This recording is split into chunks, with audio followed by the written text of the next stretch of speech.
And yes, hello once again. Welcome back to my channel. It's me, Lengays TV. Ayan, for today's video. So, samahan niyo ko gumawa ng sukang paumbong. Ayan, para umumbong-umbong ang ating mga tumbong. Ayun, charot. Ayan ang sinaing at ang ating ulam na galunggong na prito. Ayan, samahan niyo ko guys for today's video.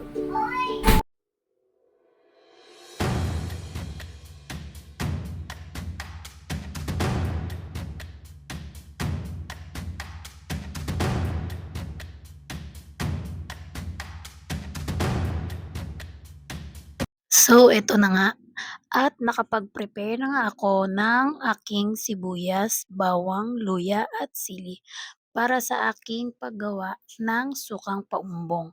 Ayan, at sinama ko na nga yung naka-stock ko ng bawang sa ref. So, ayan ang aking sukang paumbong. Ayan, nabubulol-bulol pa tayo at galing lang yan sa palengke guys. Depende na lang sa atin kung paano natin pasasarapin ang ating suka. So, 'di ba? Shake, shake, shake. O, 'di ba? Shake it to the left, shake it to the right. O, 'di ba? Ayan, para pati ang ating kilikili ay maging amoy suka. Pag tayo ay naglansak ng suka, ayun. Ayan, nilagyan ko na nga yung, dinagdag ko na rin pala yung dalawang sachet ko na tira na chili powder. So, kaya kung makikita nyo dyan sa aking blender, eh, may mga lumulutang-lutang na mga chili. At syempre, dinurog-durog na rin yung ibang sili na napaka-dry na. Dahil meron po kaming tanim na sili, ayan, sagana tayo sa sili. So, ayan. O, 'di ba nilagay ko na lahat, ayan. Lagay niyo lang lahat ng mga sangkap diyan guys. Ayan, katulad ng bawang, damihan niyo yung bawang para masarap yung lasa ng ating suka. Ayan, pati yung sili, pinitas ko lang yan sa aming punuan sa gilid ng bahay. Ayan, at dahil meron nga kaming tinanim na sili, so gawin natin yan sukang paumbong. Kasi kung hindi ka rin talaga magtatanim guys at malawak naman yung iyong bakuran, eh napakalaking sayang. Ang mahal din ng mga, katulad niyan yung sili, ang mahal din talaga guys ng kilo niyan. So, mga 10 piso kapiranggot lang na sili. So, much better na magtanim ka na lang. Madali lang naman magpatubo ng sili. Kasi patuyuin mo lang yung sili, as in yung dry na siya. So, buksan mo lang yung sili, syempre, no, oo nga naman, buksan. Ang gulo ko, no, ang gulo ko talaga mag-explain. Tapos, itanim mo na, basta ma-dry lang yung sili, pwede mo na yan siyang itanim at napakadali lang tumubo ng sili. Ayun, at naglagay na nga ako ng asukal diyan 'no. 3 kutsara lang ng asukal, baka binilang niyo ha. At naglagay rin ako ng asin, siyempre para may lasa ang ating suka.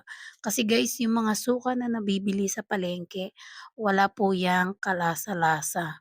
Although maasim yan, pero wala pang timpla yan.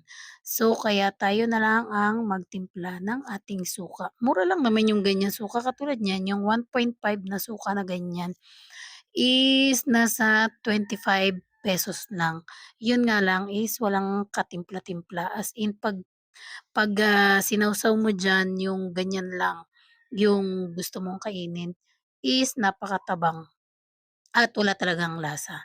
So ayan, tiyaga lang talaga sa paggawa ng mga sawsawan natin. Ano, kahit naman siguro kayo kapagka kumakain kayo ng mga isda, gusto niyo prito, 'di ba? Gusto niyo yung marami ding ano, mga lamas-lamas sa toyo, 'di ba, 'pag sinawsaw mo. Ayun, napunta tayo bigla sa toyo, basta yun na yun. Ayan, at pagkatapos ko nga siyang i-blender is ilalagay ko na siya muna dito sa bote.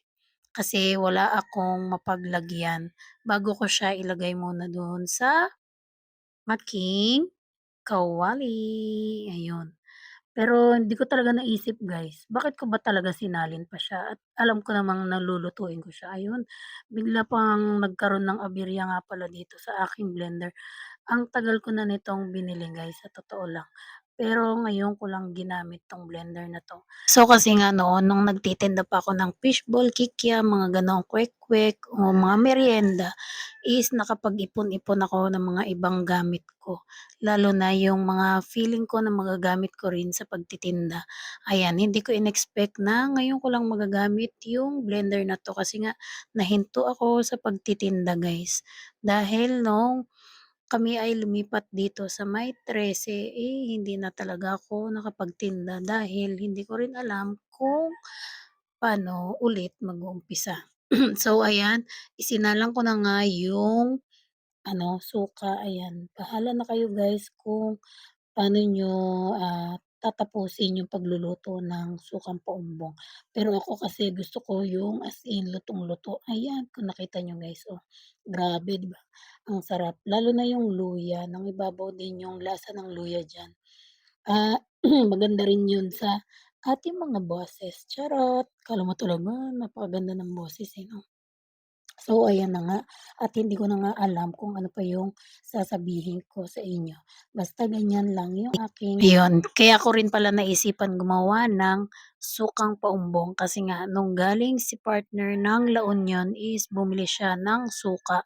So, inisip ko talaga at nag-search din ako, nanood din ako sa mga ibang mga mga gumagawa ng mga content-content diyan kung paano sila gumawa ng sukang paumbong. At doon ko na nga napagtanto ay gano'n lang pala siya kadali. Oh, 'di ba guys? Kasi normally naman sa atin, eh, lalo na yung mga kumakain-kain lang at hindi naman talaga tayo magaling magluto. Ayan, ayan ang nangyayari sa aking sukang paumbong. Pero at least it's perfect, 'di ba? Kaysa naman bumili uli si partner ng suka. Mahal din ha, kung bibili kayo ng gano'ng kalaking bote ng suka na paumbong, guys nasa 200 plus din. Hindi mo rin talaga akalain na may pricey din pala siya. Pero yun nga, ang puhunan is yung tiyaga at, sipag sa pagluluto ng sukang paumbong. So ayan, halu-haluin niyo lang yan siya ng mamuot na ang kalasa-lasa, ayun. So bahala na kayo sa pag-intindi sa aking voice over guys kasi hindi ko na talaga yung, matandaan kung ano pa yung aking dapat sasabihin dito. Kasi itong video na 'to is naipon-ipon ko lang din at ngayon ko lang din maipapakita sa inyo at mai-she-share ang video na ito. So ayan, oh, 'di ba mekos-mekos lang 'yan. 'Pag kumulo, pakuluin niyo lang siya ng pakuluin, yung tama lang sa paningin niyo na mukhang naluto na yung mga sangkap na nandiyan sa suka is okey na yun. Patok na yun guys. Siyempre tikman niyo rin 'di ba? 'Wag naman yung basta gano'n-gano'n na lang. Tikim-tikim din 'pag may time. So ayun guys, pagpasensyahan niyo na rin yung aking background na merong ingay dahil maulan ngayong araw dito sa Pilipinas. So ayan, it's December na. December December 1 na guys. So kaya kailangan na nating magpaganda, charot. Akala mo talaga may papagandahan pa, eh, 'no? Ayan, so imekos-mekos niyo lang 'yan guys. Bahala na kayo maduling at mabingi kung ano-ano yung mga aking sinasabi dito sa aking vlog na 'to. Ayan, maraming salamat uli sa inyong lahat at imekos-mekos lang natin 'to. Hindi ko alam kung gaano ko kahaba na videohan itong pagmekos-mekos ng aking suka. Oh, 'di ba may mga buo-buo pa. Ayan, mangangasim kayo guys, sobrang mangangasim kayo. So ayan na nga at pinahupa ko lang yung init ng ating suka kaya nagmukhang ganyan kasi bumaba na yung mga sangkap niya sa ilalim, oh, 'di ba? 'Pag hinalo mo 'yan at saka hindi lang 'yun, ang bango niya guys, sobrang bango ng sukang 'to. So ito na yung ating finished product. Yan, maliwanag kasi 'no. Ayan na yung finished product guys, ng aking sukang paumbong. So yun lang, yan talaga ang sekreto na gumawa ng sukang paumbong. Yan, lapag ko muna. Iyon. Paghalu-haluin nyo lang yung mga ingredients na nakita nyo kanina. At marami kang magagamit dun sa sukang paumbong na pwede mong sausaw. Pinakamasarap niyan is yung lechong kawali at crispy na fried chicken. Sa mga gustong gumawa, ayan, meron na kayong idea. Ganun lang ang paggawa ng sukang paumbong. Syempre titimplahan nyo rin, guys.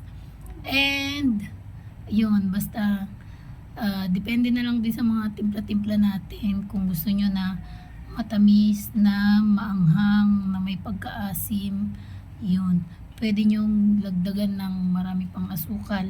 Ako naglagay ako para lang mag-subside o mag-balance lang yung lasa ng asim at saka yung anghang, suka, para masarap, lalo na sa lumpiang toge. Ay nako, grabe, maglalaway lang tayo. So yun guys, hindi ko na rin napakita kung ano yung inulam namin nung araw na to.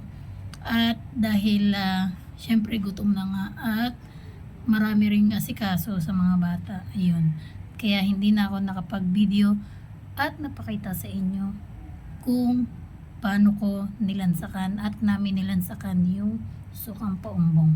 So, yun lang guys. No, wala na ako ibang masasabi sa inyo at maraming salamat sa lahat ng mga sumusuporta. Ayan, big shout out sa iyo, Ma'am Mcells Vlog and kay Gemaline Pahayahay. Ayan guys, sa mga gustong sumuporta sa kanila at para suportahan din kayo, mag-follow na kayo, mag-like, share, subscribe na kayo sa kanilang mga YouTube channel. So, yun lang guys. At hanggang dito na lang ang video na to. At maraming salamat sa inyo. At kita-kits tayo saan man sulok ng YouTube channel. Yun lang. Maraming salamat. At syempre, hindi mawawala ang ating pinaka-admin dito sa ating marathon. Maraming salamat sa iyo, Happy Mami. So, walang sawang pagtsatsaga, pagtitiis. Yun, maraming salamat sa iyo at saludo kami sa iyo, Happy Mami. And thank you so much everyone. Ayun, minamalat pa ako dahil kakatapos lang maligo. Malamig na ang panahon. So, yun lang guys at maraming salamat and enjoy everyone and advance Merry Christmas sa inyong lahat. And goodbye.